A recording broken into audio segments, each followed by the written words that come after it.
I have worked as a senior systems administrator for a mid-sized logistics company for over 10 years. I was employee number 15. I built their entire infrastructure from scratch using legacy code that only I fully understood. I was the guy they called at 3 a.m. on Christmas Eve when the servers crashed during the holiday rush. I never complained. I never asked for overtime. I loved my job, and the previous owner, Mr. Henderson, respected me like family. But then Mr. Henderson retired.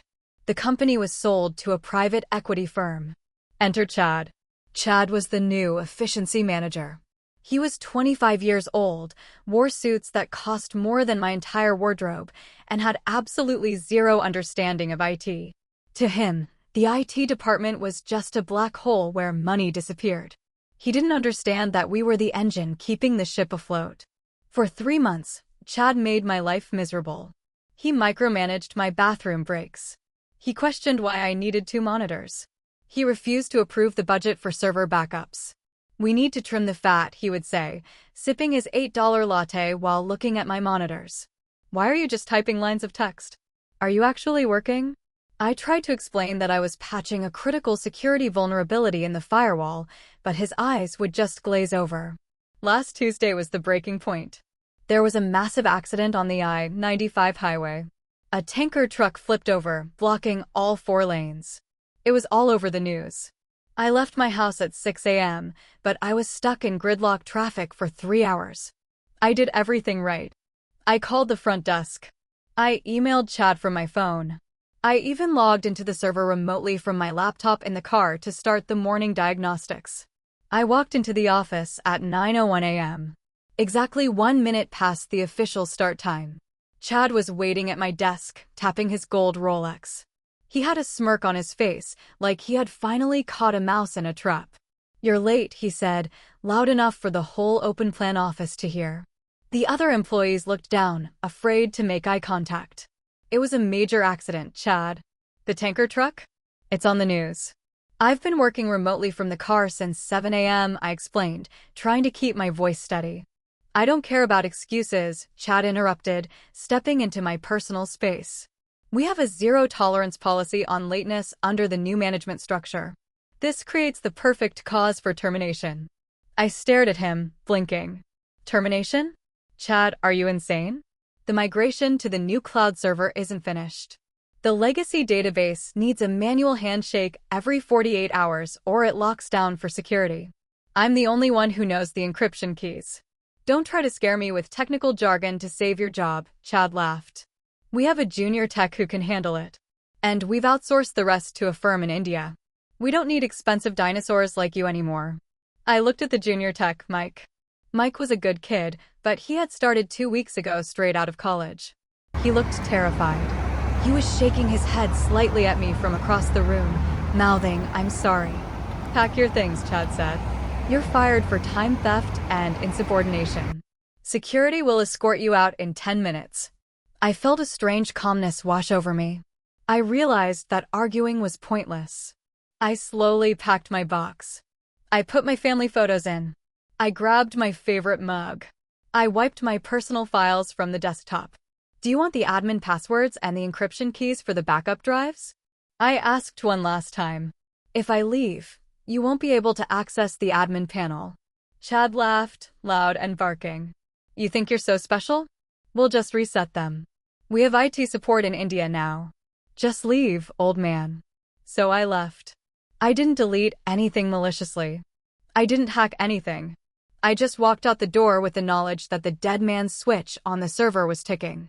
Without my manual input, the system would assume a security breach and lock everything down in exactly 48 hours. For the first 24 hours, silence. I went home, cracked open a beer, and updated my resume. I actually felt relieved. No more Chad. No more stress. Then came Friday. The 48-hour mark. I was sitting on my porch, fishing in the lake behind my house, when my phone buzzed. It was Mike, the junior tech. "OP, please pick up." "Oh God, please pick up." I let it go to voicemail. 10 minutes later, another call. Then a text, "Everything is red. The screens are all red. I can't log in." I turned off my phone. By Monday morning, I turned my phone back on. I had 47 missed calls and 12 voicemails. The logistics of a multi-million-dollar company had ground to a complete halt. Here is what happened, as I learned later. Because I didn't perform the manual handshake, the server assumed the system had been compromised by hackers. It initiated Protocol 0. 1. It encrypted the entire customer database. 2. It locked all user accounts, including the CEO's. 3. It shut down the external ports, meaning the warehouse scanners stopped working. Trucks were sitting in depots fully loaded, but the drivers couldn't leave because they couldn't print the legal manifests. The billing system locked up, so no invoices could be sent. The company was bleeding money, about $50,000 an hour. Then, I got an email from Chad to my personal address. Subject: urgent. Passwords needed immediately. Body: we seem to have a small glitch. Send over the admin passwords immediately, or we will take legal action. I laughed out loud. I marked it as spam. Finally, at noon on Monday, my phone rang. It wasn't Chad. It was the CEO, Mr. Sterling. I answered. Opie, his voice was tight. What is going on? Chad tells me you sabotaged the system before you left. He says you planted a virus. I did no such thing, Mr. Sterling, I replied calmly. I simply wasn't there to perform the manual maintenance. Chad fired me for being 1 minute late and refused the handover of credentials. He specifically said the team in India could handle it. The team in India can't even log in.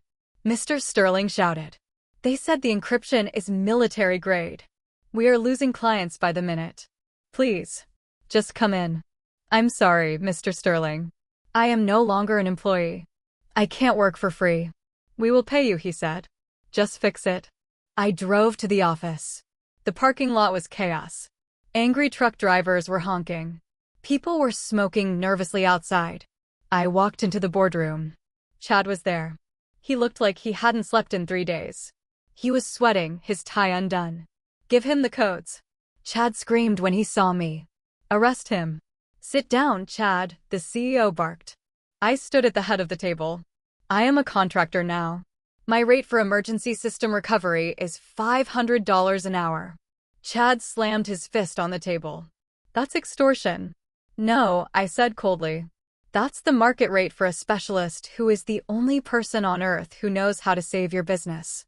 Oh, and I require a minimum retainer of 40 hours paid up front. That's $20,000. The CEO didn't hesitate. He pulled out his checkbook and wrote a check for $20,000. He slid it across the table. Fix it, he said. I took the check. I sat down at my old terminal. Chad watched, fuming. It took me exactly 5 minutes. I typed in my master key. I reset the security token. I restarted the database service.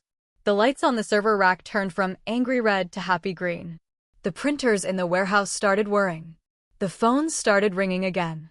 I stood up and handed the CEO a USB drive. Here are the passwords and the encryption keys. You might want to give them to someone competent this time.